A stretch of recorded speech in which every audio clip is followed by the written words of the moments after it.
Hi everyone, and welcome to week 6 of the course. We have made it. I hope that you all will do some sort of celebration after you hand in your final post and your final paper, and know that you are one course closer to reaching your degree. This week's discussion is pretty straightforward. We are to explain the impact of the Affordable Care Act as it affects consumers, and then talk about potential opportunities for fraud and abuse as it exists in healthcare.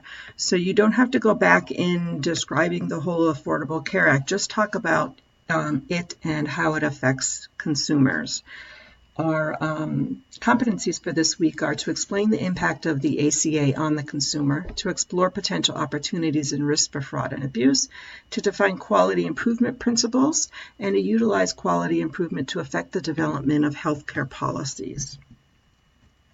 So our assignment is to write a paper, and taking into consideration all the things that we've already talked about and studied this session, explain the public's opinion about the Affordable Care Act from its inception in 2010 to the present, noting that there have been some changes in it since its inception, and some modifications. And then describe quality improvement principles related to a healthcare insurance plan of your choice, such as Medicare, Medicaid, or a private insurance carrier.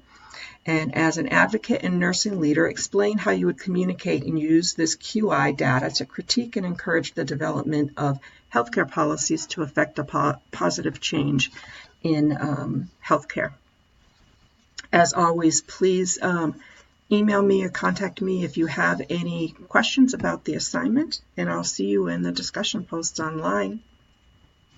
I just wanted to thank you all again for all of your contributions to the course. It was a very interesting course. You all came with pretty diverse backgrounds, so that the discussion posts were really interesting, even though there was a small number of us. So thank you, and I hope to see you again. I do teach some other courses in this program, so hopefully I'll see you. Bye-bye.